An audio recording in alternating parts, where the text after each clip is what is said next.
menggali tambang, dihabisin sehabis-habisnya, ataukah kita toleran kepada anak cucu kita yang harus mendapat bagian?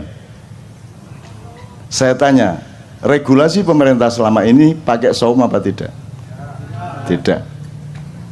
Jadi puasa tidak pernah diingat oleh para stakeholder, apa pertambangan atau apapun saja. Padahal selamatnya manusia hanya kalau dia mengerti puasa.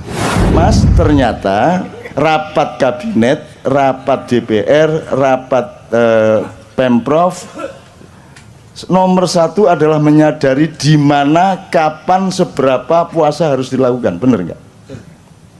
Dan itu tidak pernah menjadi kesadaran negara kita. Itu makanya nggak usah terlalu percaya. Itu. Kamu milih yang baru yang kayak apapun ternyata juga nggak puasa. Kan sudah berkali-kali toh. Itu. Tapi saya dengan penuh kesabaran mendengarkan perdebatan mengenai hal-hal yang saya sudah lama tidak percaya. Tapi tidak ada masalah. Tidak ada masalah. Saya sangat sabar untuk mendengarkan hal-hal yang ngopo cah-cah. Oke. Ya aku ndak anti, aku lapo anti-anti. Gitu loh. Antimo tak. Dari dulu kan saya sudah ndak setuju. Lah yang dulu milih siapa? Lah kok sekarang sambat ke sini? Lah yang milih Jokowi dulu siapa? Lah kok sekarang dibicarakan di sini? Kita di sini syahadatnya jelas. Allah, Muhammad, yang lain nanti dulu. Kan begitu? Kan jelas. Kita ndak ganggu, silakan mau kamu ambil, mau kulum, kok mut, kok kerakoti, ndak karepmu. Tapi kalau kita disuruh mengakui itu urusan lain. Gitu loh. Kalau yang diakui itu sudah cetok, bojoku tak akoni, bapakku tak akoni, Gusti Allah tak akoni, Kanjeng Nabi tak akoni, anakku tak akoni, ya toh, konco-konco tak akoni, liyane kok sih. Nanti dulu, apamu, apaku awakmu itu, kok aku kudu ngakoni awakmu, kan gitu. Jadi aku ya seneng-seneng aja ngrungokno cacakne, ya seneng-seneng. Tapi ya gak ono gunane ngomongin gini. Anda punya kehendak, saya punya kehendak, dan Allah punya kehendak, dan Allah menyatakan percayalah bahwa yang berlaku adalah kehendak Allah Subhanahu wa taala. Nah, jadi saya mohon sama Allah, ya Allah ini anak-anak udah setor takbiran. Jadi tolonglah yang punya keinginan-keinginan yang sudah ngempet itu dikabulkan. Amin. Gitu ya. Amin ya rabbal alamin. Oke, pertama. Jadi kita resume sedikit pengetahuan dasar mengenai takbir, puasa, Idul Fitri, hari raya dan seterusnya. Beberapa hal aja ya untuk nginget-inget aja. Biasanya kalau Idul Adha itu takbirannya bisa sebulan penuh. Tapi kalau Idul Fitri sehari. Artinya sesungguhnya Id yang lebih agung di mata Allah itu Idul Adha, bukan Idul Fitri. Itu ya. Jadi kita agak terbalik. Ya tapi tidak apa-apa, Indonesia terbalik itu sudah kerjaannya ya, terutama di bidang politik dan pemerintahan. Memang sudah hafal, seluruh penduduk langit sudah hafal. Oh, kalau yang terbalik itu namanya Indonesia, gitu. Ya serapopo, Singapura wae, singgo dilebokke swarga kabeh, ning neraka 300 tahun. Kedua, ini sudah Idul Fitri, sudah hari keberapa ini? Hari ke-7 kok kita masih takbiran, ini normal enggak? Enggak pernah toh biasanya, tapi masih boleh enggak? Takbiran tuh tiap hari juga boleh. Kalau perlu Anda tiap hari takbiran gitu ya. Jadi biarin orang kampung anggap Anda orang gila, memang gila. Takbiran tiap hari. Jadi daripada rengeng-rengeng, karena salah satu teorinya adalah nanti takbiran itu menghimpun tenaga Anda. Tapi kalau Anda mendengarkan lagu-lagu apa pop, rock, apa semua macam-macam, itu belum tentu menghimpun tenaga. Jadi jangan lakukan, jangan dengarkan, jangan lihat, jangan alami apapun yang tidak menghimpun tenaga hidupmu. Kalau yang menghabiskan tenaga, menyerap tenaga, itu Anda rugi. Jadi saya selalu menghitung makanan saja saya hitung hanya kalau dia menambah himpunan tenaga hidup saya, jasmani maupun rohani. Kalau dia tepat, maka himpunan tenaga jasmani akan memproduk himpunan tenaga rohani. Demikian juga tenaga rohani akan dialektis berakibat pada tenaga jasmani. Itu. Nanti kita dengan manusia syahwat ini kita harus mengenali teori dasar mengenai jasmani rohani ini apa toh jane? Ini dikotomi apa gradasi apa? Ini kita harus kenal. Gitu. Nanti soal yang dibicarakan mengenai pilkada segala macam itu akan tidak ada gunanya kalau Anda tidak mengenali dasar-dasar dari hidup Anda sendiri. Gitu. Oke, nomor 2 soal hari raya dan puasa. Anda kalau di desa dulu kan kalau mau puasa malamnya kan diajari bapak-bapak ibu-ibu di musola kan nawaitu saumal ghadi an adai fardhi syahri ramadhana hadhihi sanati fardhon lillahi ta'ala itu zaman dulu. Kalau sekarang pakai rap gitu kan. Nah itu som khoti itu kira-kira saya enggak tahu lah. Cuman yang ingin saya omongkan dari kalimat ini itu kan kalimat bikinan kita sendiri. Nawa itu artinya aku berniat, pasten ya. Saum puasa besok pagi atas dasar keikhlasan saya kepada Allah gitu. Nah, di dalam Al-Qur'an tidak ada disebut saum tapi siam. Gitu. Siam Ramadan. Jadi kenapa kok niat Anda nawaitu saumal ghadi kok tidak nawaitu siamal ghadi? Ya enggak apa-apa sebenarnya, enggak ada masalah. Jadi saya ini bukan sedang mempermasalahkan. Cuman kalau ngerti bedanya hidung sama bulunya kan lumayan daripada nggak ngerti bedanya kan gitu kan. Kalau sudah ngerti bedanya ini jempol kaki, ini jempol tangan kan agak lebih selamat hidupnya daripada Anda tidak ngerti bedanya jempol Anda sama hidung Anda kan gitu kan. Jadi gini. Jadi kalau saya menafsirkan siam itu adalah prosedur atau syariat untuk melakukan puasa, tidak makan, tidak minum dan memasukkan apapun, tidak melakukan sejumlah hal yang biasanya boleh dari subuh sampai maghrib, itu siam. Maka Ramadan disebut ar-Ramadhanu madrasah. Jadi Ramadan itu adalah diklat, pendidikan kilat 1 bulan. Anda dilatih untuk kembali melakukan siam dari pagi sampai sore gitu ya. Kalau saum itu segala hal yang sifatnya menahan diri. Sampean sebut satu hal, apa perilaku, apa kerjaan, apa produksi, apa kerjaan untuk apa saja yang tidak ada unsur menahan dirinya Anda sebut. Satu saja. Satu saja kerjaan yang tidak ada unsur menahan diri, yang tidak ada unsur mengendalikan diri, yang tidak ada unsur membatasi diri. Satu kerjaan kalau ada. Naik motor, ngegas, ngerem, berarti puasa, saum. Apalagi istri, sebanyak-banyaknya apa Anda batasi satu saja? Satu, saum. Apalagi menggali tambang, dihabisin sehabis-habisnya ataukah kita toleran kepada anak cucu kita yang harus mendapat bagian? Saya tanya, regulasi pemerintah selama ini pakai saum apa tidak? Tidak. Jadi puasa tidak pernah diingat oleh para stakeholder, apa pertambangan atau apapun saja. Padahal selamatnya manusia hanya kalau dia mengerti puasa. Sound system ini isinya puasa mas, diginiin, dibatasi, digedein ya mas ya, diginiin. Ini kegedean dikit bengung, ini kegedean dikit ndak balan. Itu isinya ilmu puasa semua, betul ndak? Dah. Kamu bikin celana itu kan prinsipnya puasa. Kan makanya diukur toh, kakimu panjangnya seberapa, kan begitu. Betul enggak? Itu prinsip puasa. Mas, ternyata rapat kabinet, rapat DPR, rapat Pemprov, nomor satu adalah menyadari di mana, kapan, seberapa puasa harus dilakukan. Benar nggak? Dan itu tidak pernah menjadi kesadaran negara kita. Itu. Makanya nggak usah terlalu percaya. Itu. Kamu milih yang baru yang kayak apapun ternyata juga nggak puasa.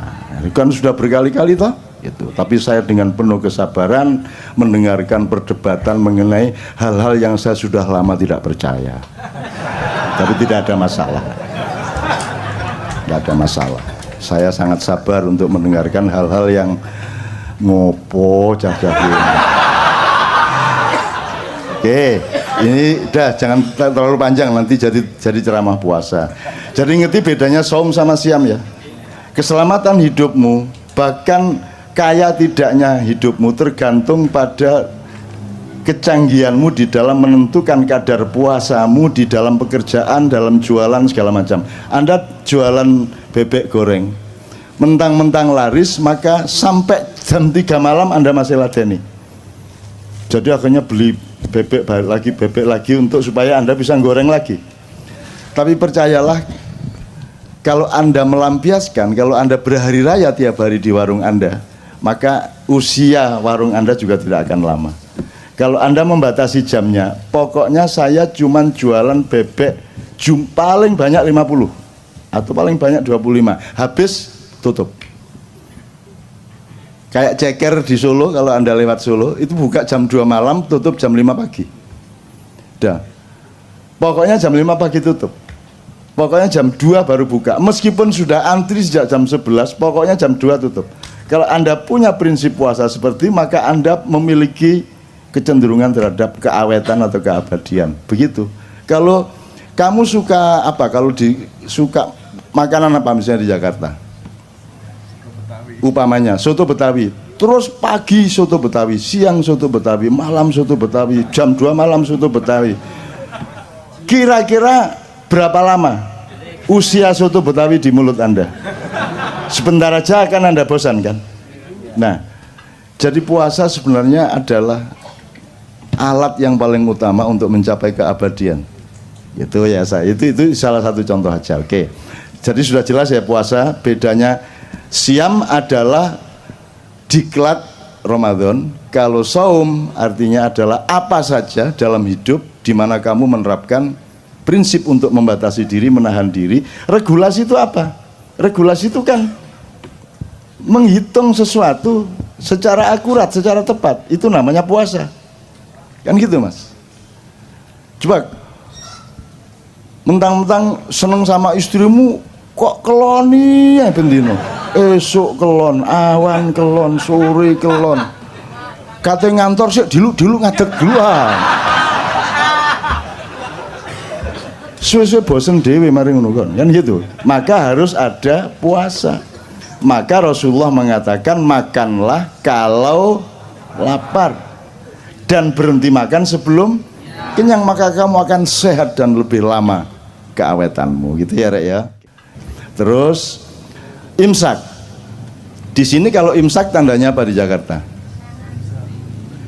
Pakai teriak imsak gitu. Oh pakai sirine. Sirine. Enggak dong, kalau sirine itu buka. Oh bapak ibu-ibu gitu. Kalau di Jogja imsak gitu ya. Dari masjid besar Jogja itu Pak Jundi namanya itu. Lagunya gitu imsak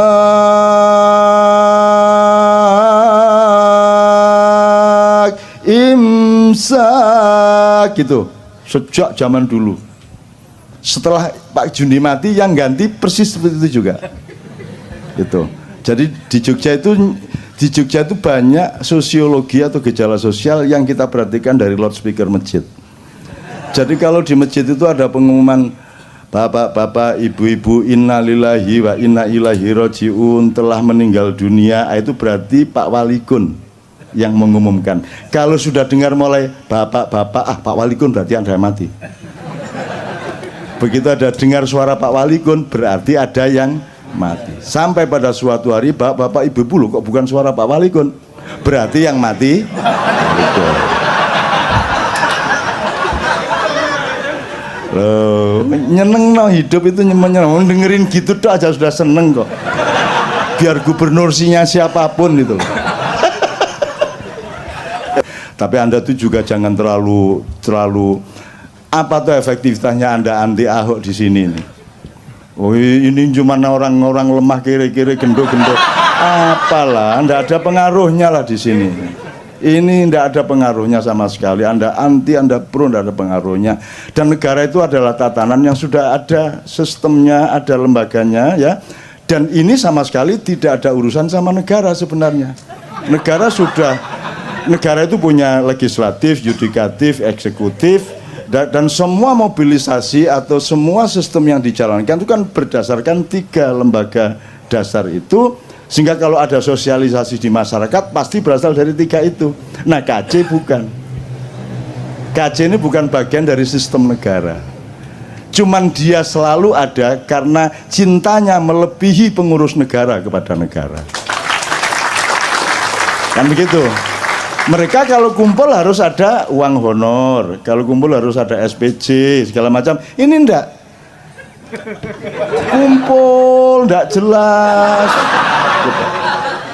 Jadi jangan pamer cinta di sini, karena di sini cinta sudah tidak diomongkan lagi. Cinta sudah menjadi diri mereka. Demikian kita. Kira-kira. Artinya Mas, ya enggak apa-apa, saya oke-oke saja Anda mau anti mau pro, tapi ya enggak efektif. Oh, iki ya sopo arek-arek ya enggak lah. Gitu. Ya aku ndak anti, aku lapo anti-anti. Gitu loh. Antimo tak. Dari dulu kan saya sudah ndak setuju. Lah yang dulu milih siapa? Lah kok sekarang sambat ke sini? Lah yang milih Jokowi dulu siapa? Lah kok sekarang dibicarakan di sini? Kita di sini syahadatnya jelas. Allah, Muhammad, yang lain nanti dulu. Kan begitu? Kan jelas. Kita ndak ganggu, silakan mau kamu ambil, mau kulum, kok emut, kok kerakoti, ya karepmu. Tapi kalau kita disuruh mengakui itu urusan lain. Gitu loh. Kalau yang diakui itu sudah cetok, bojoku tak akoni, bapakku tak akoni, Gusti Allah tak akoni, Kanjeng Nabi tak akoni, anakku tak akoni, ya toh, konco-konco tak akoni, liyane kok sih. Nanti dulu. Apamu? Apaku awakmu itu? Kok aku kudu ngakoni awakmu? Kan gitu. Jadi aku ya seneng-seneng ae ngrungokno cacakne, ya seneng-seneng. Tapi ya gak ono gunane ngomong-ngomong ngene. Tapi wis ya, tapi jadi ini yang namanya kenduri cinta loh. Kita ndak anti, kita cuma ngomong kok. Jadi tak tambah dikit ya. Ini puasa belum selesai loh ya. Ini puasa belum. Artinya saya ngomong puasa belum selesai. Oke, kita belok ke sini sedikit, sekedar untuk referensi. Jadi iblis itu dulu kan gelisah. Loh, ini Adam, kata Allah kan diciptakan sebagai khalifah di bumi. Kan gitu. Ini ja'ilun fil ardi. Lah kok ditaruh di surga? Siapa ini? Siapa yang naruh di surga? Bener nggak? Kan di bumi. Kok di surga? Yang cemas malah iblis. Aneh toh. Jadi yang taat sama Allah sebenarnya siapa? Bingung tak gak kon ya.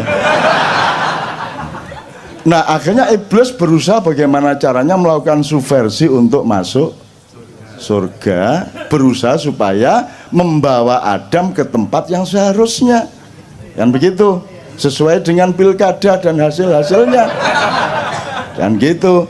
Nah ternyata begitu dia mau masuk surga ada naga sangat besar. Wah ini ngelawan naga agak lama juga ini. Akhirnya si iblis pakai ilmu sirep. Terus si ininya ngantuk, naganya terus menguap. Begitu naga menguap, iblis masuk mulutnya, bleng. Terus dia lari pagi di dalamnya, cuk, menunggu si naga nanti beol.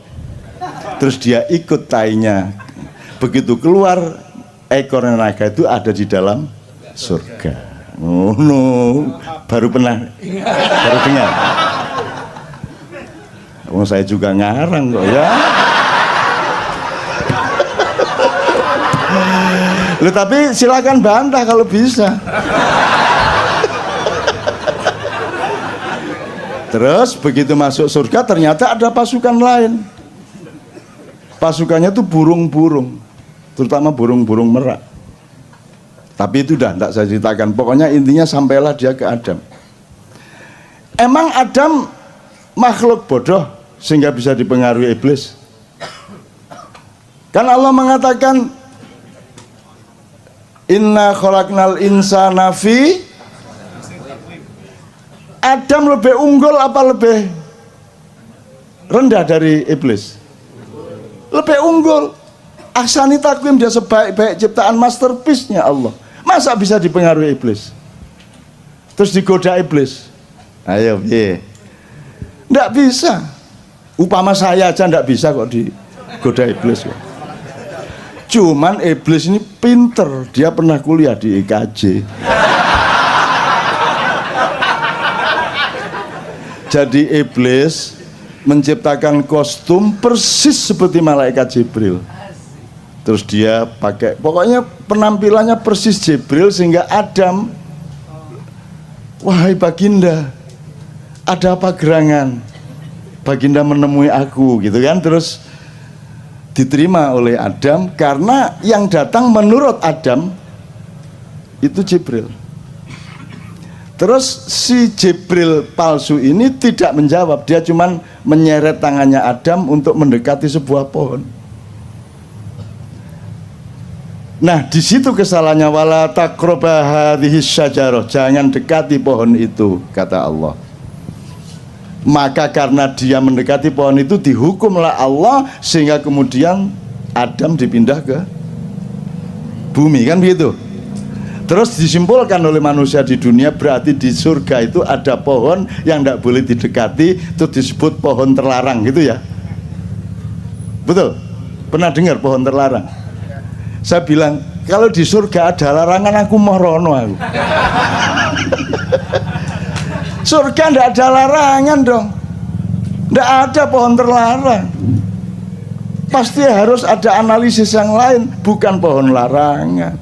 Loh, kalau di surga ada larangan namanya bumi. Ini jangan, itu iya, sengsu jangan. Ngerti sengsu? Oseng-oseng asu.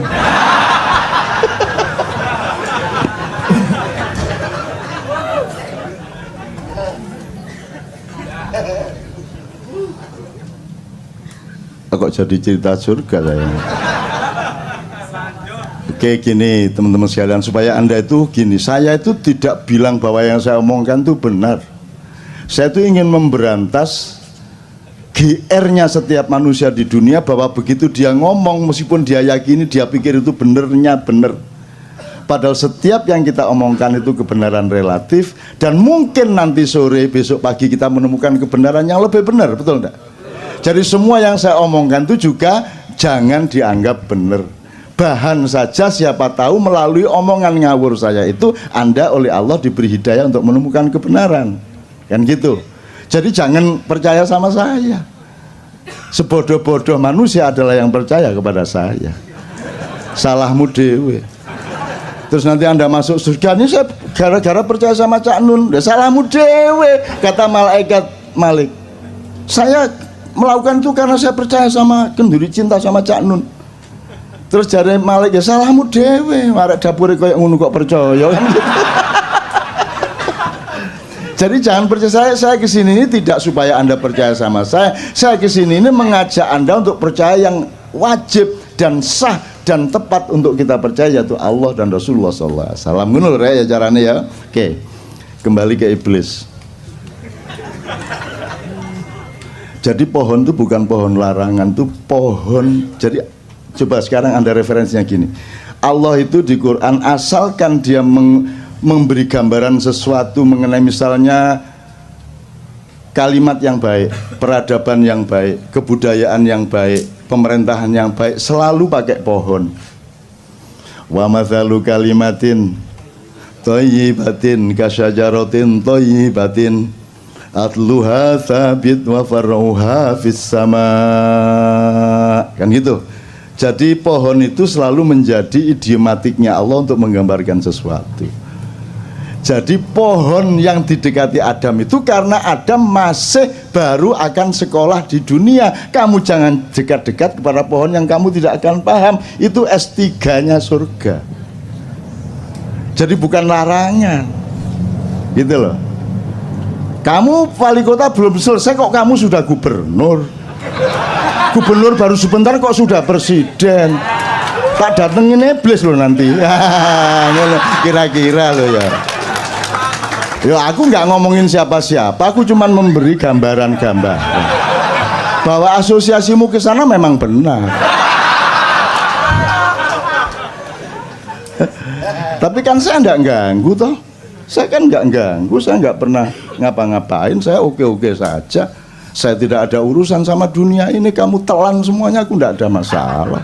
Gitu loh. Kalau aku anti korupsi, aku tidak eman emasnya, tidak eman duitnya. Tidak boleh aku eman duit atau emas. Yang aku eman adalah kenapa engkau berbuat jahat sehingga akan merugikan dirimu, merugikan anakmu, keluargamu dan masa depanmu di depan Allah Subhanahu wa taala. Kan gitu. Oke. Yuk, iblisnya sudah ya.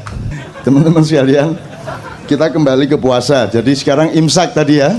Imsak. Jadi imsak itu kapan waktunya?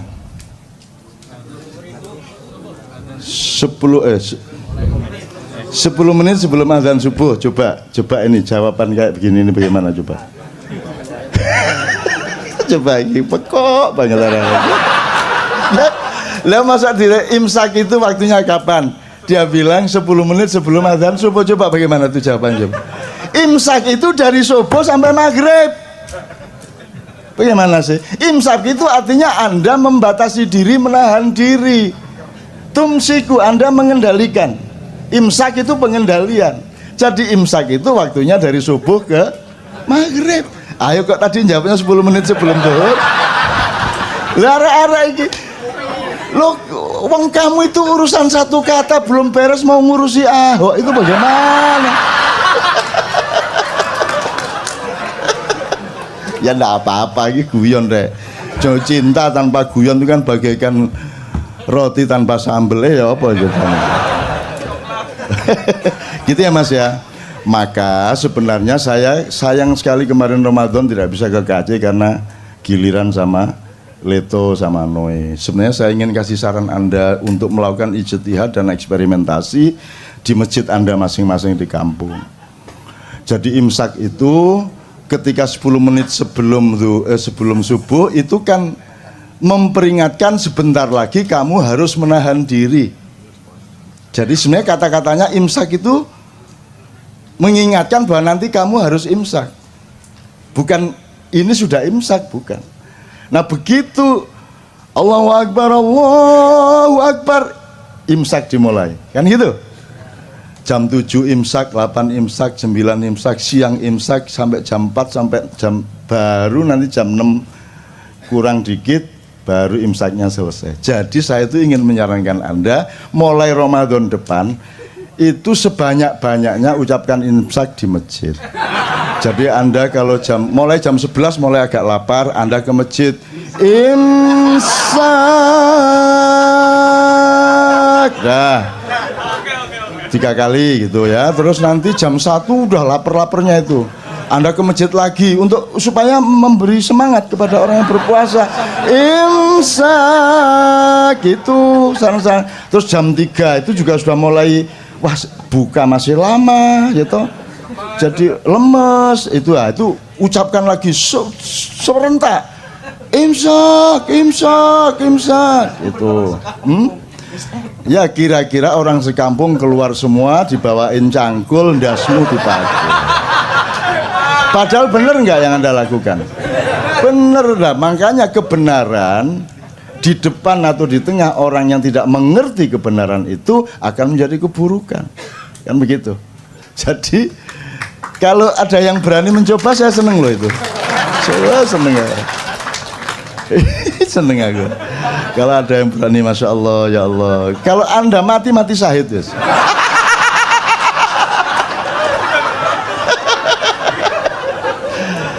Oke, dah kita selesaikan soal hari raya dan puasa ya. Puasanya masih banyak. Saya banyak nulis tentang puasa akhir-akhir ini juga. Saya juga punya buku yang kemarin sangat diandalkan di toko buku itu, dan Tuhan pun berpuasa. Terus Lailatul Qadar, dikit aja ya. Ada yang kemarin dapat Lailatul Qadar? Menurut Anda Lailatul Qadar itu apa, Mas? Lailatul Qadar apa Lailatul Qadar itu kira-kira? Coba Fami. Lailatul Qadar piye mi? Coba mi. Kalau di Al-Qur'an Lailatul Qadar itu malam turunnya Al-Qur'an, ja. Terus kok orang pada nunggu Lailatul Qadar? Mungkin karena mereka mendapat informasinya lebih mulia dari 1000 bulan. Nah iya. Terus mereka kan bayangin dapat Lailatul Qadar kan dapat rezeki banyak, dapat uang 5 gebok, dapat lotre, ditelepon suruh jadi menteri, gitu kan? Lailatul Qadar gitu kan? Tidak ada yang namanya Lailatul Qadar diturunkan dari langit. Yang ada Quran diturunkan, dan ketika Quran diturunkan maka malam itu menjadi Lailatul Qadar. Jadi Lailatul Qadar itu tempatnya, wadahnya, momentumnya, bukan barang yang turun dari langit. Yang turun dari langit adalah Al-Quran. Lah kok kamu menunggu Lailatul Qadar, wong Quran sudah turun dari dulu kok. Kan itu ya apa karepmu? Kok nunggu ini malam ganjil loh, ini Lailatul Qadar. Lah Qurannya udah turun dari dulu kok. Kok kamu tunggu-tunggu? Iki sebenarnya bagaimana pengertiannya ini? Sudah dari dulu Quran turun kok. Kamu belum lahir Quran wis jangkep kok. Kok kamu tunggu Lailatul Qadar? Ayo piye pengertiannya? Ayo coba, Mi. Kira-kira gampang kok, kalau di Maiyah gampang jawabnya. Maiyah kok.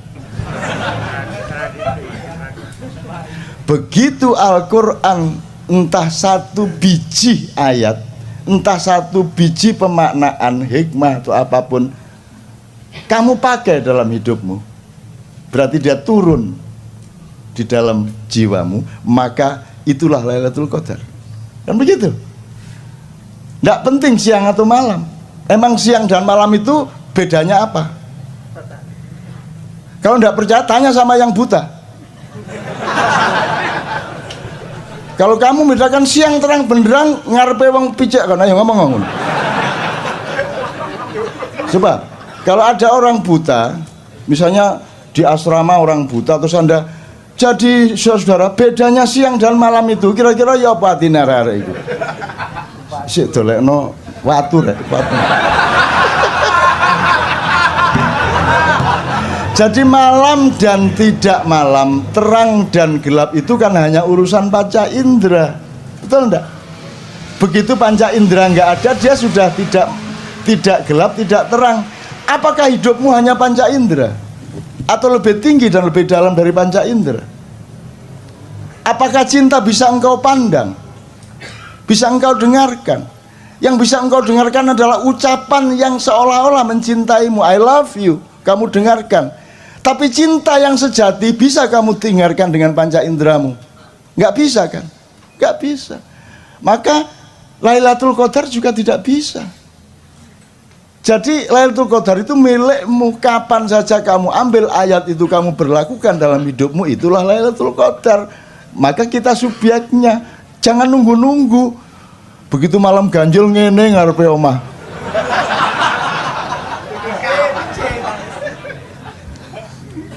Ditekani jin kapok kono. Itu Lailatul Qadar. Sekarang kita cicil lagi, ini seneng aku gudong-gudong ini. Lah ya wong kok ngawur ae. Seneng. Saya tanya, jadi kamu seneng tanggal 1 Syawal itu? Kok seneng? Berarti kamu mangkel loh sama Ramadan. Kurang ajar gak oleh mangan. Yancuk arek-arek ini. Akhirnya Idul Fitri ya kan gitu kan. Lah kok kamu di WA ngakunya Ramadan, jangan tinggalkan aku. Ndak semua. Ayo. Lah kok kamu bilang hari raya, berarti kamu sedang merayakan sesuatu. Apa yang kamu rayakan? Ngaku aja. Yang kamu rayakan pada satu Syawal itu apa? Karena kamu pagi-pagi boleh ngopi itu kan, gitu. Ngaku aja. Lah iya. Terus mari ngono konser. Sedih hatiku. Karena Ramadan akan berlalu. Nek Ramadan iso ngomong langsung taek.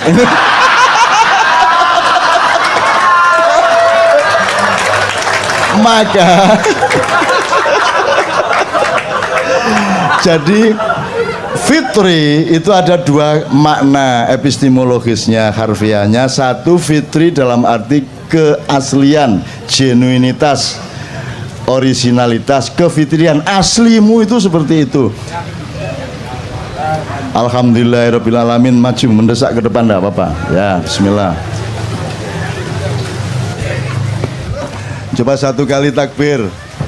Karena Anda 30. Allahu Akbar, Allahu Akbar, Allahu Akbar. La ilaha illallah, Allahu Akbar. Allahu Akbar walillahil hamd. Alhamdulillah. Hujan baik atau buruk tergantung Anda, tidak tergantung hujannya.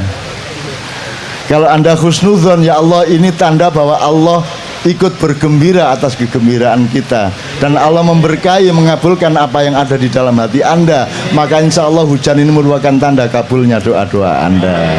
Benar ya? Oke, bismillah. Oke, terusin ya. Oke, supaya agak ini saya tak berdiri. Ya, bismillah. Saya mohon maaf, saya tidak bisa melindungi Anda dari hujan. Saya sudah tawar tadi hujannya, tapi aku tidak bisa melindungi mereka wajah hujan. Lo jangan dilindungi, wong aku ini datang untuk mengantarkan rahmat Tuhan, gitu. Aku ya udah terusin, kalau sing terus ngono aku. Gitu. Sampai mana tadi? Fitri ada dua macam. Maka ada Idul Fitri kembali ke kesejatian dalam arti kekeluargaan. Anda mudik, ya toh? Anda kembali ke asal-usul Anda, kultural, kami kembali ke kampung halaman, sampai nanti kembali kepada sejatinya dirimu itu siapa. Kan puncaknya kesadarannya seperti itu. Nah, ini kan prosesnya. Kalau cuman mudik dan kembali ke kampung kan kita bisa bareng-bareng, tapi begitu sudah mulai balik ke dirimu yang sejati, dirimu yang sebenarnya, kan sudah merupakan permenungan atau urusan masing-masing, tafakur masing-masing. Ini yang makna pertama. Yang kedua, kalau saya sarapan, bahasa Arabnya aftur. Kalau sarapan, bahasa Arabnya futur. Kalau makan entah siang, entah sore, entah malam tuh, jadi Idul Fitri itu juga berarti kembali makan. Bahasa Jawanya mbadok maneh. Saya tanya sama Anda, kalau melihat budaya puasa dan hari raya selama ini, Idul Fitri itu bermakna yang pertama apa yang kedua? Yang kedua, yang dirayakan tadi yang pertama apa yang kedua? Yang kedua. Jadi sebenarnya Anda ini binatang apa manusia? Ya tidak apa-apa, ya tidak apa-apa lah. Jadi memang kita sedang seneng-seneng. Aslinya ketika kita khusyuk, yang kita rayakan itu Ramadan. Jadi hari raya itu sepanjang Ramadan. Kalau kita ngomong rohani, karena lebih tinggi mana kebaikan atau kegembiraan? Oke, diatur lagi. Lebih bermakna mana, lapar atau kenyang? Lapar. Lebih sehat mana, lapar apa kenyang? Jadi sebenarnya yang dirayakan itu yang lebih tinggi apa yang lebih rendah? Seharusnya kalau pakai logika ini selama Ramadan itulah hari raya. Tapi kan nek ngunu temen kan yo ngeluh to awake dhewe. Terus kadung gak iso ngunu to ya semua masyarakat. Oke, jadi teman-teman sekalian seperti itu kira-kira. Oke. Kita tata lagi. Saya ingin mengatakan sama Anda ini usianya itu disebut usia milenial. Usia Anda ini 20 katakanlah ya, naik turun dikit sampai 30 naik turun sedikit. Ya. Dia sama saya jiwanya yang milenial. Kecenderungannya adalah nasionalisme Anda lebih tinggi dari para kakak maupun bapak Anda. Ini hasil penelitian. Nomor 2, kesolehan sangat penting bagi Anda. Itulah sebabnya Anda kumpul di sini dan makin banyak orang berkumpul seperti ini. Harap Anda tahu ma'iyahan di mana saja, rutin maupun tidak rutin, yang datang adalah anak-anak muda yang usia milenial itu begitu banyak, sehingga Anda jangan terlalu mengandalkan pemerintahan sekarang sampai 5 tahun, 10 tahun ke depan. Jadi Anda harus punya, kalau mau memperjuangkan sesuatu, Anda harus tahu bahwa oke, untuk 2 tahun ke depan perolehannya paling segini, tapi saya sudah set up untuk ada perolehan kemaslahatan yang lebih tinggi, tapi membutuhkan waktu lebih panjang. Anda harus punya paling tidak 3 jangka. Nah, yang memimpin sekarang ini adalah orang-orang usia yang sudah tidak sama-sama Anda, disiplinnya, akuntansinya, kesadarannya, kepekaannya. Mereka punya web, mereka masuk internet juga, tapi cara berpikir mereka masih pra-internet. Mereka bisa IT juga dikit-dikit, tapi cara berpikir mereka belum IT. Anda ini sudah manusia IT. Anda sudah memiliki disiplin yang agak berbeda dengan mereka. Anda lihat pedagang-pedagang, pengusaha-pengusaha muda, entrepreneur muda itu sekarang usianya 16, 17, 18, yang jual tahu bulat itu anak-anak sangat remaja. Jadi kita akan punya Indonesia masa depan insya Allah lebih bagus karena manusianya. Satu, kesolehan penting bagi mereka. Nomor 2, nasionalismenya lebih tinggi. Nomor 3, entrepreneurship-nya lebih tinggi daripada kakak dan bapak mereka. Dan mereka inilah orang-orangnya. Jadi saya tidak menghitung yang sekarang-sekarang ini. Kalau sekarang ini kan sudah, coba yang bisa bikin puisi terlanjur judulnya. Udah apa saja kasih kata terlanjur. Tinggal kamu daftar. Ngerti nggak maksud saya? Apa wes? Bagaimana keadaanmu sekarang? Ya terlanjur. Gimana gubernurmu? Ya terlanjur. Presidenmu? Ya terlanjur. Pokoknya semua. Gimana ibadahmu selama ini? Ya terlanjur, kacau kemarin. Nah, kita tidak hanya hidup sekarang, kita akan hidup 5 tahun lagi, insya Allah 10 tahun lagi. Dan Anda akan memimpin Indonesia 10-15 tahun lagi. Dan Indonesia akan pasti lebih baik. Dan mereka yang sekarang menguasai Anda tidak dengan mudah seperti mereka menguasai pemimpin-pemimpinmu hari ini. Mereka sekarang hamba sahaya dari dragon-dragon. Tapi Anda bukan hamba sahaya. Anda adalah manusia Indonesia baru. Anda punya cara berpikir. Jadi kan saya pernah pesan 4 ya. 1, akidah dan akhlak. Jadi ketuhanan dan moralmu harus beres. Nomor 2, Anda harus militeristik kepada diri Anda. Berani kerja keras, berani kurang tidur. Dan Anda saya latih toh untuk tidak tidur. Ya toh? Seluruh Indonesia loh ini kayak gini nih. Sampai sekarang anak SMP, anak SD sudah ikut ma'iyahan. Dan jam 3 pagi masih gitu. Anak SD. Ya, Anda lihat sendiri di mana-mana, di Gresik, di Malang, di mana begitu. Anda Kopassus, Anda Denjaka. Anda punya jiwa militer kepada dirimu sendiri, tapi Anda adalah penyayang kepada orang lain. Itu ya, itu syarat yang kedua. Syarat ketiga, Anda harus paham akuntansi. Anda harus punya muhasabah. Anda punya perhitungan berbeda dengan kemarin. Sekarang anak-anak masih kuliah sudah bisa kaya raya melalui bisnis online, melalui ada inovasi-inovasi baru, panganan macam-macam. Baru-baru semua, betul enggak? Ono kodok campur gatul, ono wah semua macam-macam. Wah, makanan baru macam-macam. Itu jangan dilihat makanannya, dilihat bahwa ada gejala kreativitas baru pada anak-anak muda. Dan itu di mana-mana, Mas. Di mana-mana, Mas. Anda ke Jogja sekarang, itu perkembangannya 3-4 kali lipat dibanding 5 tahun yang lalu. Karena anak-anak muda. Makanya saya senang ketemu Anda supaya saya tidak terlalu ketinggalan zaman. Dan saya sedang ngecek diriku, kalau aku masih kompatibel padamu, berarti aku masih tidak saya nggak kudet.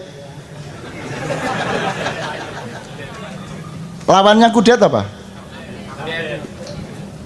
Jadi saya juga tidak boleh, saya juga harus bisa ngoprek. Saya juga harus smartphone.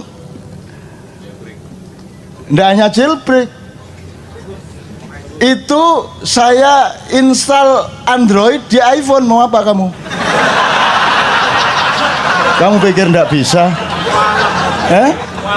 Kamu pikir nggak bisa? Kamu jangan terlalu remehkan saya. Saya dulu ketika komputer baru mulai, kira-kira 90-an pertengahan, itu baru DOS. Jadi komputernya gede, disketnya tuh gede gini, 256 kilobyte. Itu untuk DOS, masukin nanti C-prom ditarik, masukin CD WS atau C-write untuk ngetik tik. Belum ada mega. Setahun kemudian baru ada disket 1,2 megabyte. Dan yang bisa cuma saya di seluruh kantor Detik waktu itu. Bukan detik.com ya, detik waktu detik manual. Dan ini karena teman-teman enggak mau belajar, pokoknya saya yang dimintai tolong untuk booting DOS, setelah itu masukin C-write atau Anda kan nggak pernah tahu WS sama C-write. Pernah tahu dulu ya. Terus kalau di DOS itu kan ada aransemen, ada auto exec.bat. Auto exec.bat itu kan Anda tinggal ngurut, ada tak kasih setiap komputer, ada sekitar 30 komputer di kantor itu, saya kasih auto exec.bat ini booting, terus tak kasih gambar telanjang. Jadi begitu booting jeglek langsung mudo. Cak piye iki? Loh. Yang kamu pandang jangan keyboard, yang kamu pandang layarnya. Tak isi gambar telanjang itu. Jadi mereka bingung piye carane. Nah itu kan pendidikan untuk supaya mereka belajar. Bukan soal gambar telanjangnya. Meskipun iya juga. Tapi kan itu membuat mereka menjadi tidak betah sehingga mereka mau belajar. Artinya saya belajar terus, teman-teman sekalian. Saya belajar terus sampai hari ini. Pekerjaan yang paling update sekarang saya juga belajar. Saya tidak akan pernah belajar. Saya seorang pembelajar gitu loh ya. Oke, jadi dari lagu Anda tadi saya optimis karena kesolehan penting untuk Anda. Maka tolong sekarang informasi tentang kesolehan ini tolong dibenahi, tolong dimatangkan, tolong diproporsionalkan, karena sekarang kesolehan itu disalahpahami melalui simbolisme. Bahwa kesolehan itu adalah orang yang rajin sholat, benar juga, tapi tidak cukup. Kesolehan adalah orang yang pakai baju koko. Kesolehan adalah orang yang pakai peci dan seterusnya. Oke, itu indikator kesolehan, tapi kesolehan sebenarnya harus dicek melalui empirisme, pengalaman, dan bukti-bukti sosial dari perilakunya, kan begitu. Jadi kesolehan tolong dipelajari. Soleh itu apa? Dalam Quran ada soleh, kan artinya baik. Sedangkan baik dalam Al-Quran ada soleh, ada khair, ada birrun, ada ma'rufun. Itu ada proporsinya masing-masing, tolong dipelajari supaya Anda menjadi soleh secara benar. Sekarang ini sedang populer sejak tahun 90-an itu ada dibedakan antara kesolehan pribadi dan kesolehan sosial. Ini menurut saya juga ya ndak menyesatkan, cuman ya ndak proporsional lah. Ndak ada kesalahan pribadi tok, ndak ada. Kalau kesalahan pribadi tok itu ndak soleh namanya. Kalau kesolehan itu dia ya individual ya sosial kan begitu. Ndak bisa kok sendirian, ndak bisa. Gitu loh teman-teman sekalian. Ndak bisa cinta Tuhan tidak cinta istri, itu ndak bisa. Masa ada yang mengatakan kalau perlu selama Ramadan jangan ketemu manusia, kita hanya ketemu Allah. Ada yang mengatakan begitu? Ada toh? Gendeng arek. Bagaimana mungkin engkau gimana? Masa engkau ketemu Allah tidak ketemu manusia? Emang Allah siapa sehingga kamu lupa pada manusia? Allah tersinggung kalau engkau ketemu Allah dan kamu lupa pada manusia. Hei, manusia itu ciptaanku, kenapa engkau datang kepadaku dan melupakan ciptaanku? Nggak bisa. Kita lihat daun aja ketemu Allah, lihat Allah ketemu manusia, lihat Allah ketemu sungai, kan begitu. Tidak bisa. Khusyuk itu nggak inget apa-apa gitu, hanya Allah tok gitu. Nek Allah aku tak gudo kan. Moh aku. Raimu kaya ngono moh aku. Enak aja, ndak bisa. Engkau cinta Allah, aplikasinya adalah engkau cinta kepada makhluk-makhluknya dong. Nggak bisa, itu dialektis. Nggak mungkin kau ketemu Allah tanpa Rasulullah dan umat manusia. Nggak mungkin kau melihat manusia tanpa ingat Allah. Itu merupakan tunggal. Loro-loro ning atunggal, telu-telu ning atunggal gitu kalau bahasa Jawanya. Gitu ya teman-teman. Jadi kehusukan ini jane piye, coba itu dipelajari.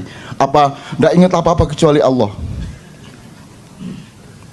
Atau justru kita membawa seluruh kegelisahan kita mengenai dunia dan manusia kepada Allah, itu khusyuk yang mana? Ya nggak usah berdebat yang mana yang benar. Ya pokoknya terus saja berusaha khusyuk gitu loh. Bentuknya, perolehannya bagaimana terserah prosesmu masing-masing. Ojo nyalano iki nyalano iko. Wong podo-podo salah kok, podo-podo gak jelas kok, podo-podo gak mesti. Ini kan nanti pasti ketika Anda sudah rodiyatan mardiyah, apa namanya? Jangan mencari ridho Allah, itu metode. Kamu itu ridho saja sama Allah gitu loh. Sibuk ridho kepada Allah. Sampai ndak punya waktu untuk yang lain kecuali ridho sama Allah. Kamu makan dalam ridho sama Allah, kamu bekerja dalam posisi ridho sama Allah, kamu ridho, maka otomatis kamu mendapat ridho. Kalau kamu minta ridho, njaluk tok ae, kon dhewe gak ridho, kan gitu. Bener nggak? Kamu ridho saja sama Allah, sibuk dengan ridho kepada Allah. Apapun yang kamu lakukan, tetapkan keridhoanmu kepada Allah. Ya Allah, aku lapar tapi aku ridho kepadamu. Ya Allah, aku sulit ini, kerja keras ini, agak repot ini dagangku, tapi itu semua dalam ridhoku kepadamu. Pokoknya semua ridho Allah. Kamu ridho saja, maka kamu akan diridhoi. Daripada kamu ridhoi dong,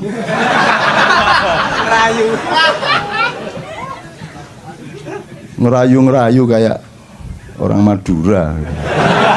Sing Madura, Gusti Allah dirayu-rayu. Sampean niku. Ndak saya teruskan, nanti habis waktunya. Oke, bisa mereka. Sudahlah, orang Indonesia sekolahkan apa saja mereka bisa melakukan.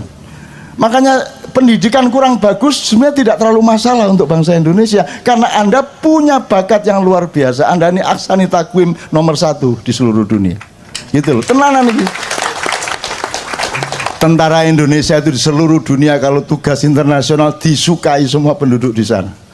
Karena tentara Indonesia tidak hanya pinter perang, menembak dan berkelahi, mereka pinter ngomong anak, mereka pinter ngeliwet, iso nyewoi bayi, iso dandani genteng, mereka bisa apa saja, selawatan pinter, betul enggak? Tentara Indonesia, orang Indonesia penuh bakat. Dan karena tidak ada manajemen yang menyadari penuhnya bakat Anda itu, akhirnya terjadi dismanajemen. Saking akeh kemampuannya, akhirnya tidak jelas yang mana yang dilakukan. Akhirnya kalah sama bangsa yang hanya punya satu bakat, tapi tekun dengan bakatnya. Itu kalau kamu kan ini bisa, itu bisa, akhirnya ndak tekun semuanya. Nah sekarang tentukan dirimu masing-masing di mana. Kalau pakai cara Jogja, jalan yang pertama sebelum Anda mencapai keraton adalah dari Tugu ke ke rel. Itu namanya marga utama. Tentukan keutamaan hidupmu apa. Bisnis apa? Anda menjadi akuntan, Anda menjadi guru, Anda menjadi petani. Tentukan dirimu sejak usiamu sekarang ini. Jangan terlalu bertele-tele. Terus kerja keras. Kalau Anda sudah menemukan keutamaan hidupmu, baru Anda mulai menguji dirimu dalam kerja yang namanya maliyoboro, dadio wali sing ngumboro. Jadilah waliullah yang mengembarai kehidupan. Ngelmu kui kelakone ganti laku. Itu bukan berarti karena ilmumu itu baru bermanfaat kalau kamu melakukan. Enggak, maknanya enggak gitu. Kamu itu dapat ilmu karena kamu melakukannya. Kalau ilmu yang kamu terima dari transfer data di sekolah itu bukan ilmu, itu hanya pengetahuan, dan itu bisa browsing tiap hari. Kamu kuliah 6 tahun tuh sekarang tuh browsing 2 jam udah selesai. Betul enggak? Betul enggak? Jadi ngelmu kui kelakone kanthi laku itu artinya ilmumu itu benar-benar ilmu kalau kamu sudah melatih dengan pengalamanmu. Baru kamu mendapatkan ilmu yang sebenarnya. Gitu loh. Jadi kamu tahu nikah itu tidak dari buku. Nikah adalah. Ya udah nggak bisa kamu. Wes langsung diudani wes. Baru oh ngene ya. Ngene, waduh gak biyen-biyen ya. Oke Mas ya, jelas oke. Jadi saya bukan gede-gedein hati Anda. Karena memang sudah sewajarnya hati Anda besar untuk masa depan. Jangan mengandalkan 1-2 tahun ini. Anda masih kalah, sebentar lagi tidak ada masalah. Tidak ada masalah. Emang cuman sekarang hidup. Anda masih punya adik, masih punya anak. Terus perjuangan kita akan sangat panjang. Dan jangan tanyakan cinta kita kepada Indonesia. Kita tidak dibayar siapa-siapa, tidak pakai sponsor. Kita kumpul tiap bulan dan di mana-mana mayan tiap malam karena cinta kepada Indonesia. Adakah lembaga-lembaga di DKI yang bisa bikin seperti ini? Andaikan bikin berapa biayanya sekali? Sekali saja. Dan ini sudah 16 tahun. Jadi jangan ada yang mengatakan kalau orang-orang Kenduri Cinta tidak cinta kepada Indonesia. Dipateni kon suwe-suwe. Wis diewangi angkot adane ya. Diewangi ndodok gak jelas kudu ngoyo ditahan adane. Kurang apa cinta Anda kepada Indonesia? Dan katakanlah Anda tidak punya kesempatan teknis di wilayah politik. Anda jangan pikir Allah tidak bekerja untukmu. Anda jangan pikir bahwa ada ekosistem alam yang bekerja untukmu. Ini semua adalah persembahanmu untuk masa depan. Dan engkau akan mendapatkan buah-buah dari prihatinmu seperti ini. Jangan khawatir. Kamu pikir saya mendapatkan apa dalam hidup saya? Saya tidak pernah mencari pendapatan apapun, tapi saya tekun terus menerus, disiplin terus menerus, dan saya mendapatkan semua yang tidak pernah saya harapkan, melebihi dari impian-impian saya sendiri. Maka saya tidak cari Lailatul Qadar. Ini Lailatul Qadar. Ini nih sekarang ini. Loh bagaimana ada orang ngumpul segini banyak? Hujan tidak pulang, jam 2 malam dan tidak berhenti. Itu duduk basah itu. Betul enggak? Ini bukan Lailatul Qadar. Bukan Quran ini kayak gini nih. Ini ajaib. Betul enggak? Loh, andaikan pun enggak ada KC pun yang enggak ajaib dari hidupmu apa? Yang enggak ajaib apa? Kok kamu punya hidung? Ajaib enggak? Ajaib. Kok berhenti pertumbuhanmu? Kan karo normal memuai terus. Kok berhenti? Kok ada yang berhenti 12 cm, ada 15 cm? Ajaib enggak? Enggak ajaib.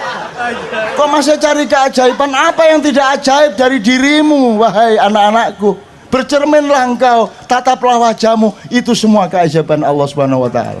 Betul enggak? Menggali tambang dihabisin sehabis-habisnya, ataukah kita toleran kepada anak cucu kita yang harus mendapat bagian? Saya tanya, regulasi pemerintah selama ini pakai saum apa tidak? Tidak.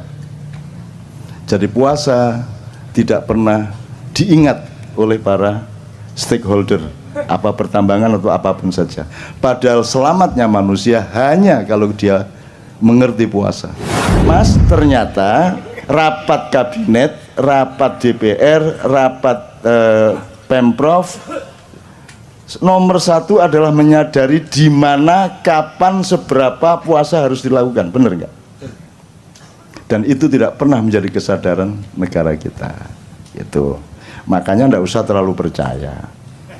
Itu. Kamu milih yang baru yang kayak apapun ternyata juga nggak puasa.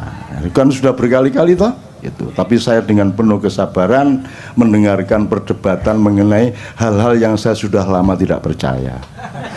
Tapi tidak ada masalah. Tidak ada masalah. Saya sangat sabar untuk mendengarkan hal-hal yang ngopo jaga-jaga. Oke. Ya aku ndak anti, aku lapo anti-anti. Gitu loh. Antimo tak. Dari dulu kan saya sudah ndak setuju. Lah yang dulu milih siapa? Lah kok sekarang sambat ke sini? Lah yang milih Jokowi dulu siapa? Lah kok sekarang dibicarakan di sini? Kita di sini syahadatnya jelas. Allah, Muhammad, yang lain nanti dulu. Kan begitu? Kan jelas. Kita ndak ganggu, silakan mau kamu ambil, mau kulum, kok emut, kok kerakoti, lah karepmu. Tapi kalau kita disuruh mengakui itu urusan lain. Gitu loh. Kalau yang diakui itu sudah cetok, bojoku tak akoni, bapakku tak akoni, Gusti Allah tak akoni, Kanjeng Nabi tak akoni, anakku tak akoni, ya toh, konco-konco tak akoni, liyane kok sih. Nanti dulu. Apamu? Apaku awakmu itu? Kok aku kudu ngakoni awakmu? Kan gitu. Jadi aku ya seneng-seneng ae ngrungokno cacakne, ya seneng-seneng. Tapi ya gak ono gunane ngomongin iki lho kene. Anda punya kehendak, saya punya kehendak, dan Allah punya kehendak, dan Allah menyatakan percayalah bahwa yang berlaku adalah kehendak Allah Subhanahu wa taala. Nah, jadi saya mohon sama Allah, ya Allah ini anak-anak udah setor takbiran. Jadi tolonglah yang punya keinginan-keinginan yang sudah ngempet itu dikabulkan. Amin. Gitu ya. Amin ya rabbal alamin. Oke, pertama. Jadi kita resume sedikit pengetahuan dasar mengenai takbir, puasa, Idul Fitri, hari raya dan seterusnya. Beberapa hal aja ya untuk nginget-inget aja. Biasanya kalau Idul Adha itu takbirannya bisa sebulan penuh. Tapi kalau Idul Fitri sehari. Artinya sesungguhnya Id yang lebih agung di mata Allah itu Idul Adha, bukan Idul Fitri. Itu ya. Jadi kita agak terbalik. Ya setelah pindah apa-apa, Indonesia terbalik itu sudah kerjaannya ya. Terutama di bidang politik dan pemerintahan. Memang sudah hafal, seluruh penduduk langit sudah hafal. Oh, kalau yang terbalik itu namanya Indonesia. Gitu. Wis ora apa-apa, Singapura wae. Sing go dilebokke swarga kabeh ning neraka 300 tahun. Kedua, ini sudah Idul Fitri, sudah hari keberapa ini? Hari ke-7 kok kita masih takbiran, ini normal enggak? Enggak pernah toh biasanya, tapi masih boleh enggak? Takbiran tuh tiap hari juga boleh. Kalau perlu Anda tiap hari takbiran gitu ya. Jadi biarin orang kampung anggap Anda orang gila, memang gila. Takbiran tiap hari. Jadi daripada rengeng-rengeng, karena salah satu teorinya adalah nanti takbiran itu menghimpun tenaga Anda. Tapi kalau Anda mendengarkan lagu-lagu apa pop, rock, apa semua macam-macam, itu belum tentu menghimpun tenaga. Jadi jangan lakukan, jangan dengarkan, jangan lihat, jangan alami apapun yang tidak menghimpun tenaga hidupmu. Kalau yang menghabiskan tenaga, menyerap tenaga, itu Anda rugi. Jadi saya selalu menghitung. Makanan saja saya hitung hanya kalau dia menambah himpunan tenaga hidup saya, jasmani maupun rohani. Kalau dia tepat, maka himpunan tenaga jasmani akan memproduk himpunan tenaga rohani. Demikian juga tenaga rohani akan dialektis berakibat pada tenaga jasmani. Itu. Nanti kita dengan manusia syahwat ini kita harus mengenali teori dasar mengenai jasmani rohani ini apa toh jane? Ini dikotomi apa gradasi apa? Ini kita harus kenal gitu. Nanti soal yang dibicarakan mengenai pilkada segala macam itu akan tidak ada gunanya kalau Anda tidak mengenali dasar-dasar dari hidup Anda sendiri gitu. Oke, nomor 2 soal hari raya dan puasa.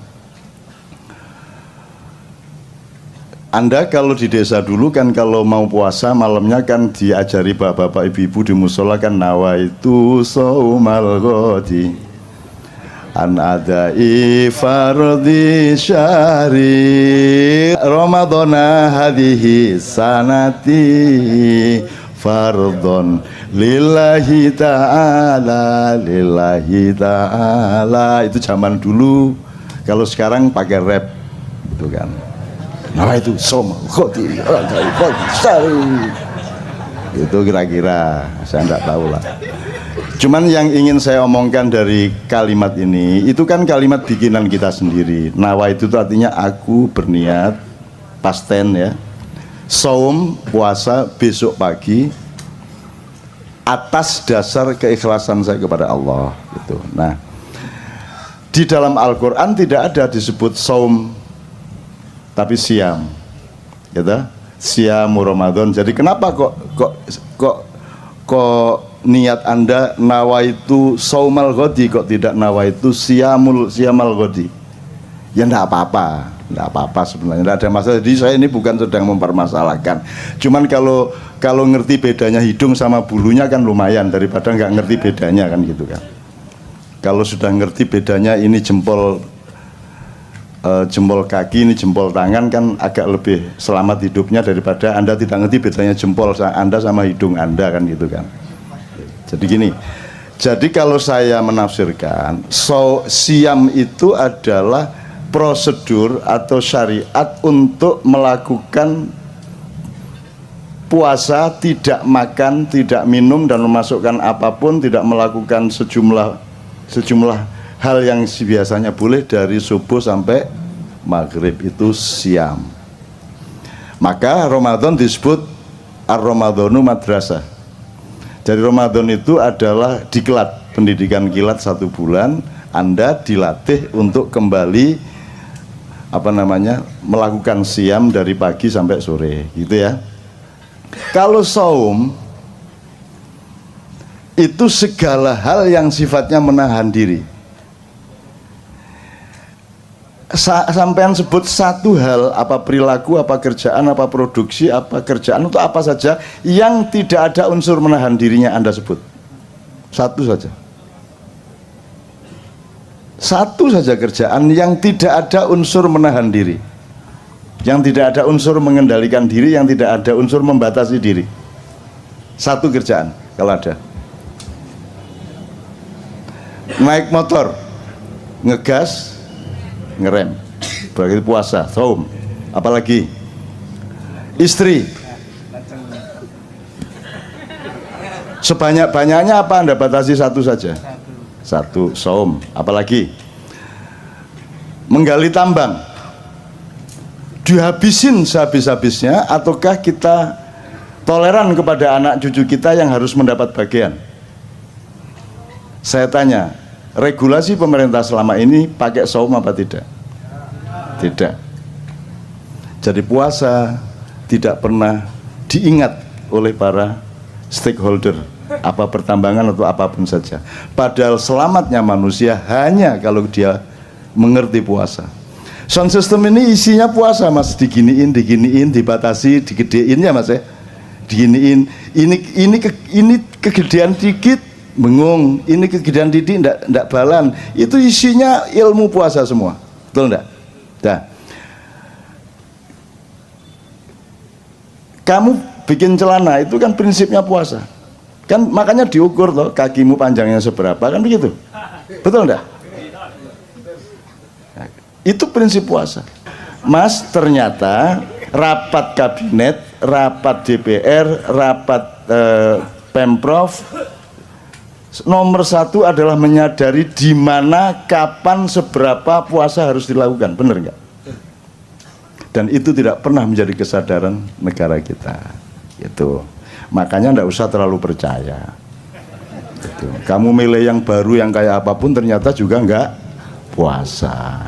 Itu kan sudah berkali-kali toh. Itu. Tapi saya dengan penuh kesabaran mendengarkan perdebatan mengenai hal-hal yang saya sudah lama tidak percaya.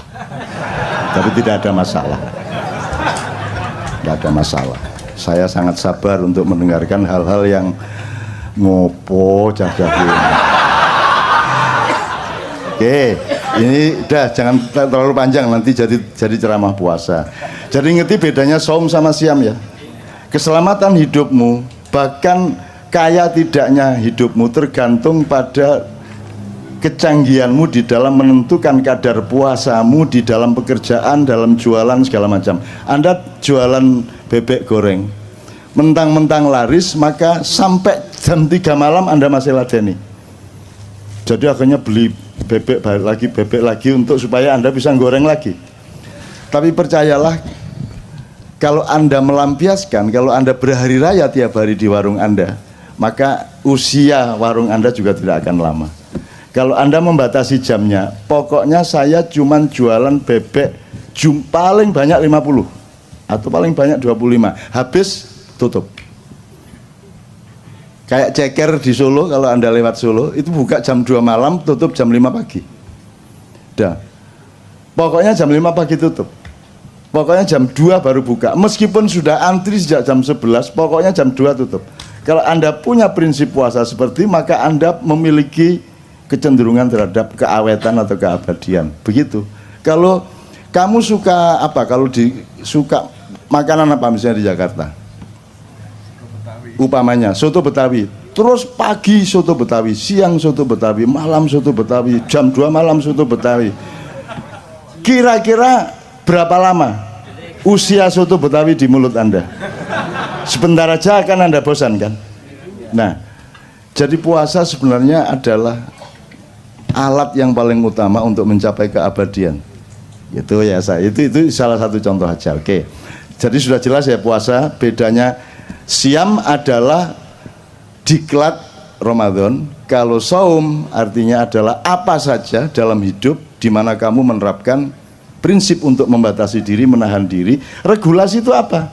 Regulasi itu kan menghitung sesuatu secara akurat, secara tepat. Itu namanya puasa. Kan gitu, Mas. Coba mentang-mentang seneng sama istrimu kok keloni ya bendino. Esok kelon, awan kelon, sore kelon. Kate ngantor sih dilu ngadeg dulu ah. Suwe-suwe bosen dewe mari ngono kan gitu. Maka harus ada puasa. Maka Rasulullah mengatakan makanlah kalau lapar dan berhenti makan sebelum kenyang, maka kamu akan sehat dan lebih lama keawetanmu gitu ya Rek ya. Terus imsak. Di sini kalau imsak tandanya apa di Jakarta? Pakai teriak imsak gitu. Oh pakai sirine. Sirine. Enggak dong, kalau sirine itu buka. Oh bapak ibu-ibu gitu. Kalau di Jogja imsak gitu ya. Dari masjid besar Jogja itu Pak Jundi namanya itu. Lagunya gitu imsak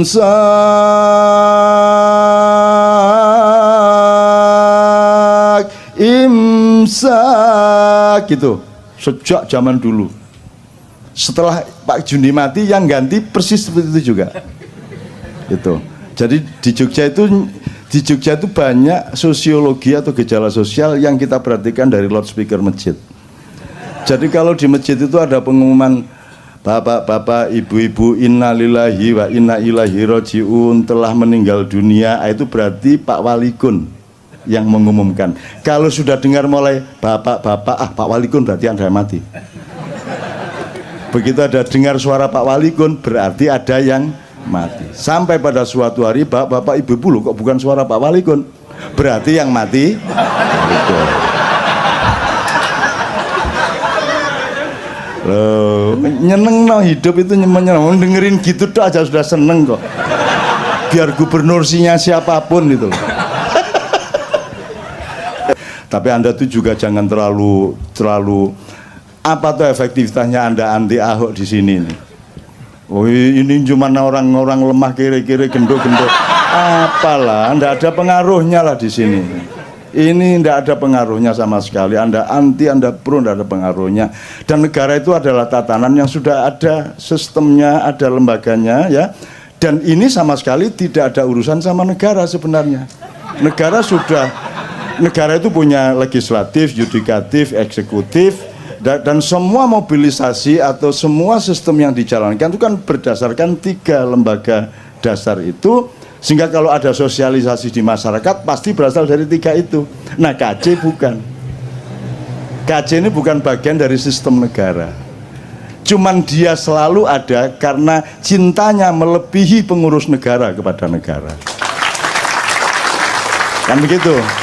Mereka kalau kumpul harus ada uang honor, kalau kumpul harus ada SPJ segala macam. Ini enggak. Kumpul enggak jelas. Jadi jangan pamer cinta di sini, karena di sini cinta sudah tidak diomongkan lagi. Cinta sudah menjadi diri mereka. Demikian kita. Kira-kira. Artinya Mas, ya enggak apa-apa, saya oke-oke saja Anda mau anti mau pro, tapi ya enggak efektif. Oh, iki ya sopo arek-arek ya enggak lah. Gitu. Ya aku ndak anti, aku lapo anti-anti. Gitu loh. Antimo tak. Dari dulu kan saya sudah ndak setuju. Lah yang dulu milih siapa?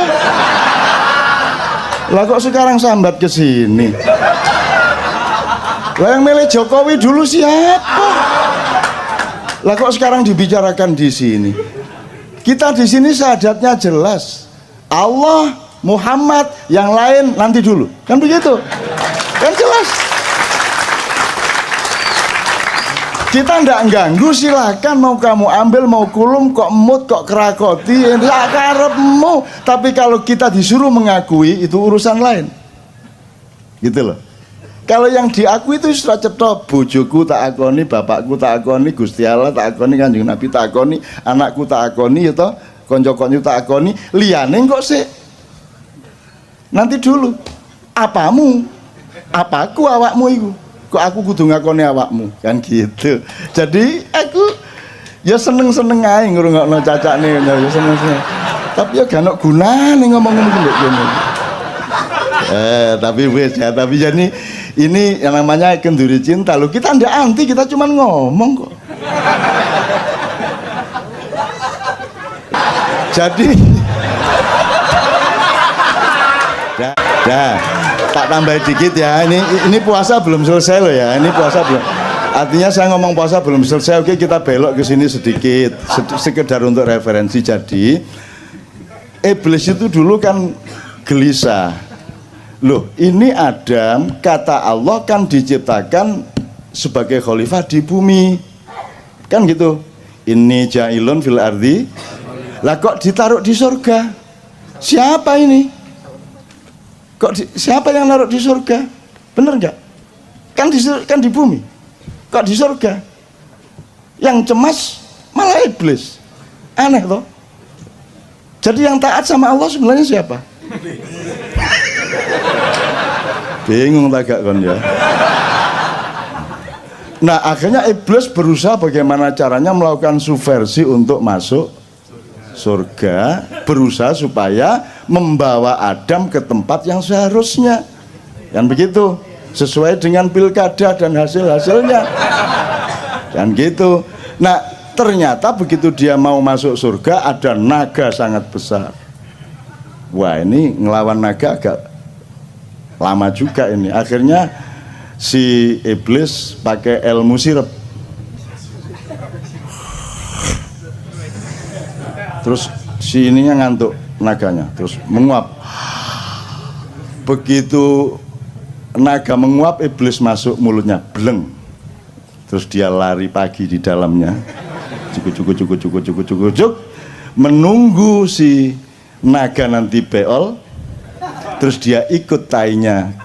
Begitu keluar, ekor naga itu ada di dalam surga. Oh no, baru dengar. Oh, saya juga ngarang kok ya.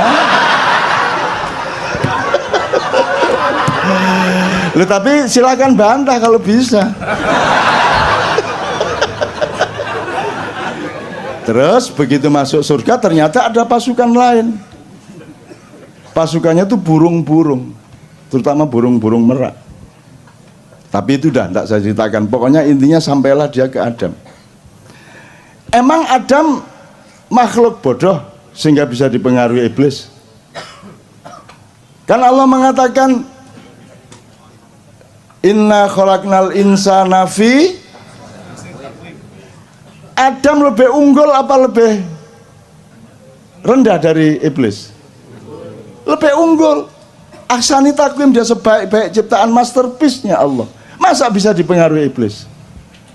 Terus digoda iblis? Ayo, nggak bisa. Upama saya aja nggak bisa kok digoda iblis kok. Cuman iblis ini pinter, dia pernah kuliah di IKJ. Jadi iblis menciptakan kostum persis seperti malaikat Jibril. Terus dia pakai, pokoknya penampilannya persis Jibril sehingga Adam, wahai Baginda, ada apa gerangan? Baginda menemui aku, gitu kan? Terus diterima oleh Adam karena yang datang menurut Adam itu Jibril. Terus si Jibril palsu ini tidak menjawab, dia cuman menyeret tangannya Adam untuk mendekati sebuah pohon. Nah, di situ kesalahannya, wala taqraba hadhihi syajarah, jangan dekati pohon itu, kata Allah. Maka karena dia mendekati pohon itu dihukumlah Allah sehingga kemudian Adam dipindah ke bumi, kan begitu. Terus disimpulkan oleh manusia di dunia, berarti di surga itu ada pohon yang tidak boleh didekati, itu disebut pohon terlarang, gitu ya. Betul? Pernah dengar pohon terlarang? Saya bilang, kalau di surga ada larangan aku mau rono aku. Surga tidak ada larangan dong. Tidak ada pohon terlarang. Pasti harus ada analisis yang lain, bukan pohon larangan.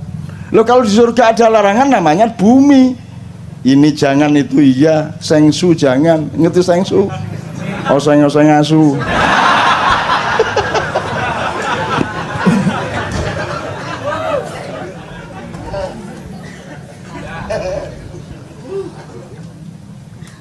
Kok jadi cerita surga saya? Oke, gini teman-teman sekalian, supaya Anda itu gini, saya itu tidak bilang bahwa yang saya omongkan itu benar. Saya itu ingin memberantas GR-nya setiap manusia di dunia, bahwa begitu dia ngomong, meskipun dia yakini, dia pikir itu benernya bener.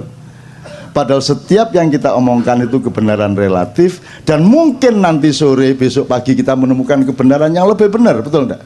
Jadi semua yang saya omongkan itu juga jangan dianggap benar. Bahan saja, siapa tahu melalui omongan ngawur saya itu Anda oleh Allah diberi hidayah untuk menemukan kebenaran. Kan gitu. Jadi jangan percaya sama saya.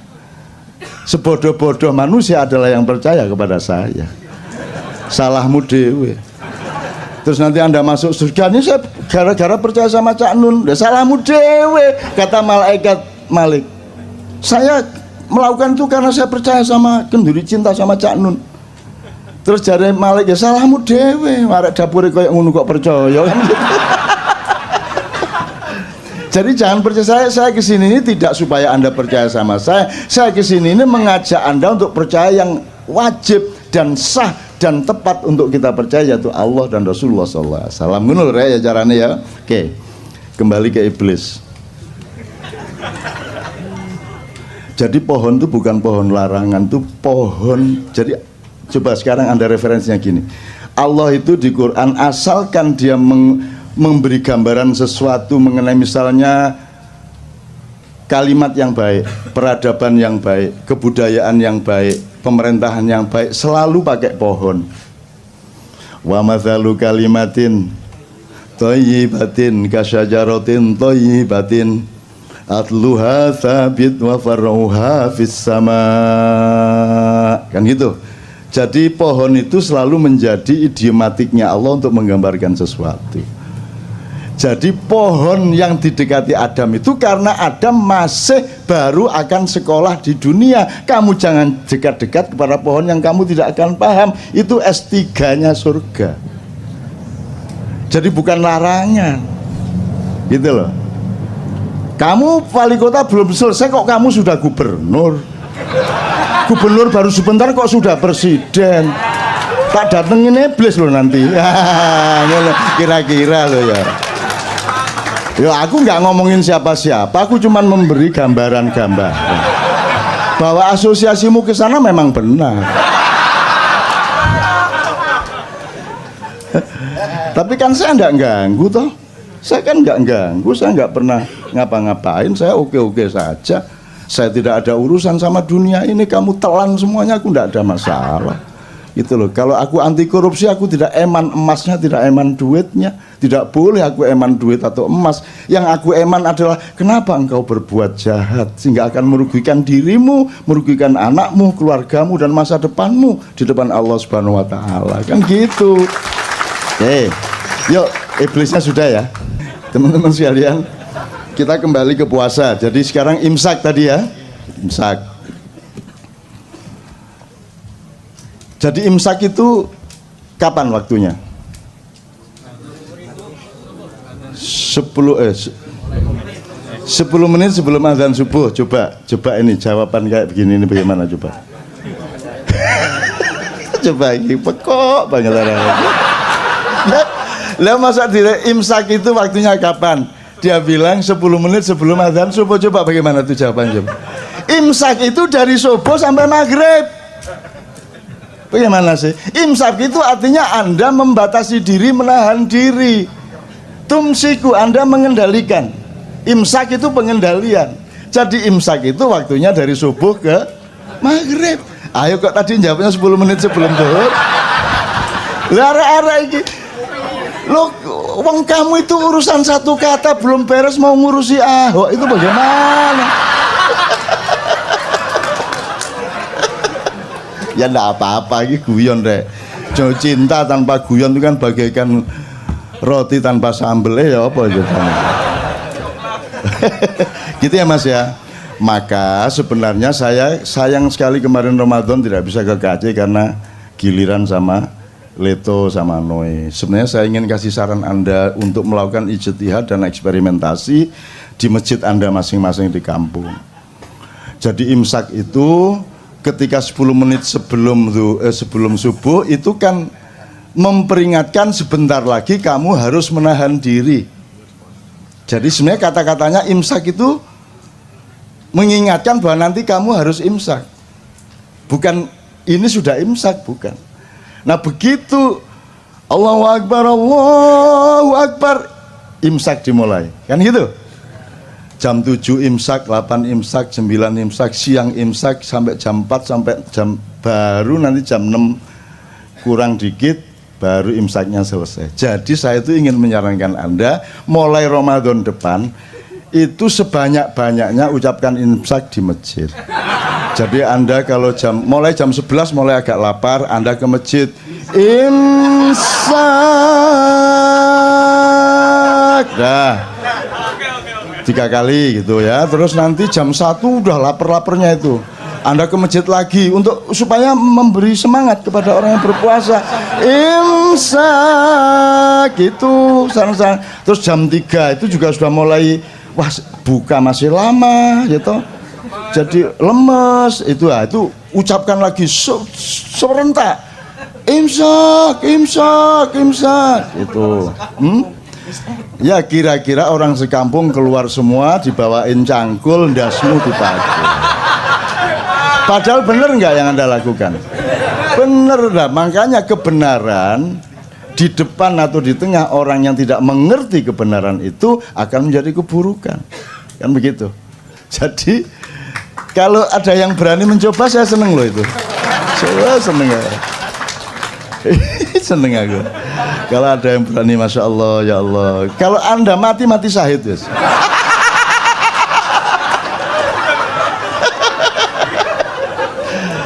Oke, dah kita selesaikan soal hari raya dan puasa ya. Puasanya masih banyak. Saya banyak nulis tentang puasa akhir-akhir ini juga.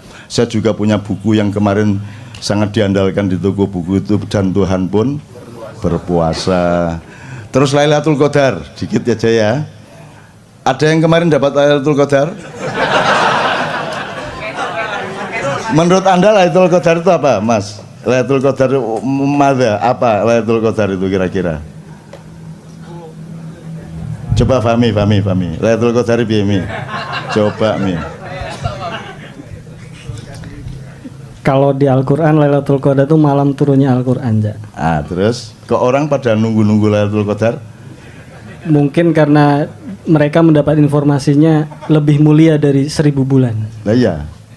Terus mereka kan bayangin dapat Lailatul Qadar itu dapat rezeki banyak, dapat uang 5 gebok, dapat lotre, ditelepon suruh jadi menteri, gitu kan? Lailatul Qadar gitu kan? Tidak ada yang namanya Lailatul Qadar diturunkan dari langit. Yang ada Quran diturunkan, dan ketika Quran diturunkan maka malam itu menjadi Lailatul Qadar.